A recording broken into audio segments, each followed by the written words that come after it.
Nearly all Americans know that they are governed by laws. However, few Americans know how those laws come to being, and even fewer know what a bill even is. In this episode of Politics Planet, we're going to be diving into one of the most biologically complicated life forms within the jungle of American politics, with an extremely convoluted life cycle involving some of the most difficult struggles of any life on the planet. Please do feast your eyes upon the young Bill. It would appear as if this specific bill has been brought into existence by a member of Congress, scientific name Typicalus politicanus. Within minutes of birth, the bill gets taken from its sponsor and thrust into the harsh landscape of legislation. As you can see by its blue coat of fur, this bill is sponsored and supported by the Democratic Party. It appears that the young bill has found the Speaker of the House, the leader of the House of Representatives, and a very common predator of new bills. However, we can observe that this speaker has an identical blue coat of feathers showing that they are from the same party.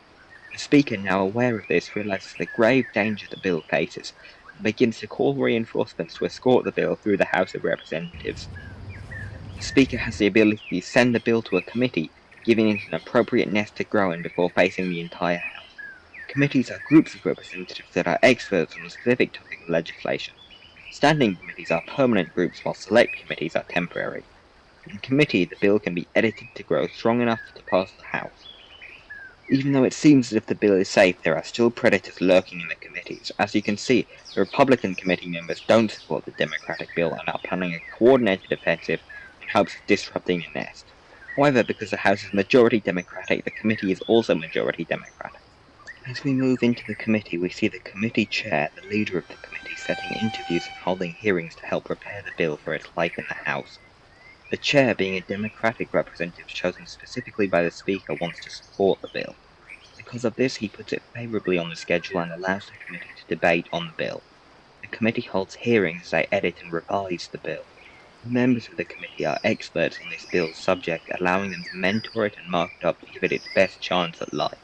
Committee members choose to release the bill back to the House, believing in its ability to pass. The bill has one more stop before reaching the full House of Representatives. It gets sent to the Rules Committee, a committee specific to the House, aptly named because it sets the rules of debate on all bills in the House. Because the majority party wants to pass the bill as quickly as possible, Democratic committee members set a low time limit for debate. This minimizes the chances that the minority party can have to organize a strong opposition to the bill. The bill has survived long enough within the committee to move forward to House debate. Here it will be voted upon by all 435 representatives in the House. Since the majority of the House is Democratic, it will most likely be passed without difficulty. The young bill has passed through the House. The representatives now appear to be escorting the bill to the Senate, where it is to be further debated. The bill's fate now lies within the hands of the Senate. The senators will now escort the bill to a new committee. However, they are faced with quite a significant problem.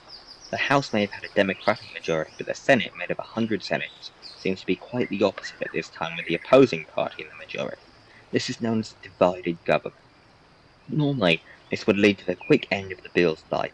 However, it appears that negotiations have been initiated between the Democrats and Republicans in the Senate. The Republican Senate Majority Leader has sent the bill to an appropriate committee. As leader of the Senate, they are similar to the Speaker of the House and can control where bills go. In the committee, a crucial deal has been reached. Instead of tabling the bill, the committee chair has put the bill on the schedule. It seems as if the Democratic senators have done some log rolling, creating political support for the support of other legislation to help give the bill a fighting chance. To avoid a Republican power move that would surely destroy the bill, the Democratic senators have agreed to talk with their party and support a Republican bill in the House. This log rolling helps garner Republican support for the bill. As the House committee did, this committee has edited the bill to give it the highest chance of survival. The Democrats had to make some big sacrifices to allow the bill to pass the committee, but because of their log rolling, the bill has much more bipartisan support. The majority Republican committee is willing to release the bill and provide favorable opinions on its outcome. Although the Republican senators could debate indefinitely and filibuster the bill gets put to a vote, and by simple majority the bill passes the Senate. The bill has almost reached the President, but beforehand a few members from the House and Senate come together to agree on the last few adjustments to the bill, as it must be perfect before meeting the President. This conference committee unifies the bills from both the House and the Senate. As they come to agreement, the new unified bill is presented to both the House and the Senate. If they pass the new bill, the bill finally gets sent to the President. The bill is near its final stages of life. Its new unified form has been approved by both the House and the Senate, and now only needs final approval from the President. It now approaches the White House, the natural habitat of the President, scientific name Vagus americanus. The only thing standing between the bill and lawfulness is the President. Once the bill gets past them, it becomes law.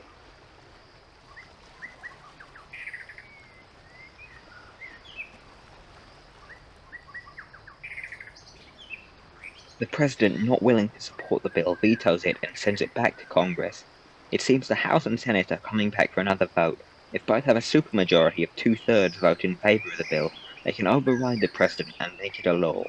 However, there aren't enough Republican senators in favor of the bill, and it fully dies, leaving it off similar to its brother. Thank you for observing the complicated life cycle of a bill with me, and thank you for watching Politics.